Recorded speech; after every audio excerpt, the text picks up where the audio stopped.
UFC news. So apparently Dan Hooker just pulled out of UFC 314, which really fucking sucks, honestly, because I was looking too forward to this card like crazy, man. And if you take out the main event or if you take out the co-main event, this card isn't really a heavy hitting card at all. I mean, it's not that there's bad fights. There's some good fights in the card. Like, check it out. Jalen Turner versus Ignacio Bahamundes. You got Bobby King Green versus Marcio Ruffy. But then you have like Amanda Lemos versus Yasmin Lucindo, Roman Strawway. Like, ain't nobody give a fuck about that.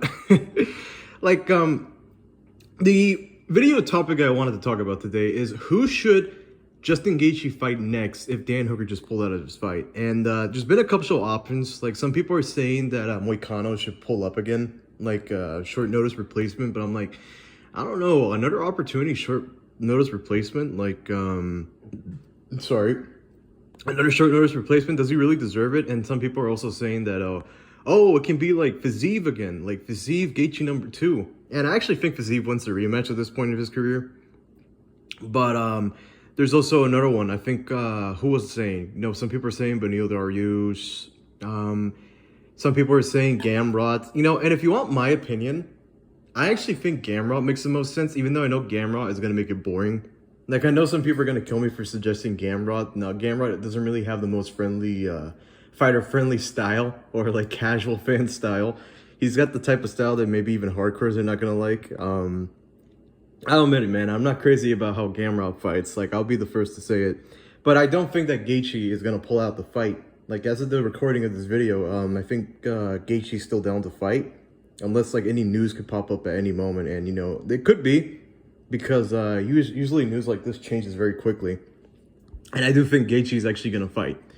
In my opinion, I do think Gaethje's going to get an opponent. And when I look at his opponents that he can, potentially pick, man, it's hard, honestly. Because here's the thing. I actually think he loses against Gamrot. I think it's a competitive fight between Moicano. Moicano gets him down. It's over. It's over.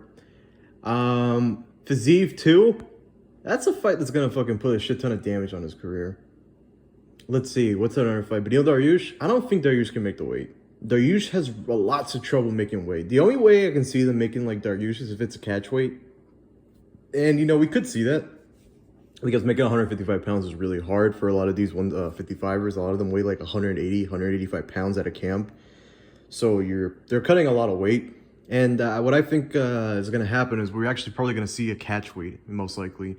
But what I want to see is most probability, like the most likely chance of the fight happening is Gamrot. And if you am my opinion on that, I think Gamrot wins the decision.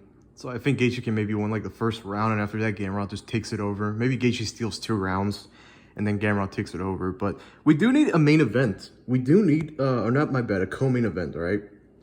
If Gaethje pulls out, this card is weak as fuck, and nobody that's actually smart would spend their hard-earned money on this. Because, this card isn't looking too crazy, man. Like, yeah, the main card looks good so far. The only bummer fight, really, is Amanda Lemos versus Yasmin Lucindo. But when you go to the prelims, actually, prelims is good, too. Curtis Blades, you got Armin Petrosan. So it's an alright card, but the main card is kind of, like, lacking a little bit in name value, and, I just think if you take away Gaethje, if Gaethje's not fighting, this card isn't worth it, really. And I really hope we can see a proper opponent change. And I hope it's someone that we don't expect. Because, I want to see Gaethje fight again. It's been like 11 months by the time this fight happens that Gaethje has fought. And, he took a major ass whooping from Max Holloway. Max Holloway pretty much, changed this man's life in, the worst way possible. And, is he going to be the same? That's the thing. Is Gaethje going to be the same? How old is Gaethje, actually? Gaethje's 36. I don't think Gaethje's going to be the same, man. Yeah, 36 years old, turning 37. I think it's over for Gaethje. So, who knows? Who knows what's going to happen? I hope that Gaethje gets a good opponent. I hope that he gets Gamrot, because I don't want him to take too much damage. Of course, the most fighter-friendly style would be the rematch with Fiziev, but I don't know if Fiziev can make the weight unless it's a catch weight, like I said. And I know there's fight news coming up, too. Supposedly, Manel Kape is fighting, not Manel Kape, my bad. I already know Kape is fighting. Freaking Pantoja is going to be fighting Kaya Kara France, supposedly in June. That's in the works right now, which I'm not that excited for. Should have been freaking Marab, honestly, but whatever. Anyways, That's it for this video, guys. Just wanted to keep it short and simple, around 5 minutes. Don't really have that many things to talk about. And I'll see you guys in the next video. Take it easy.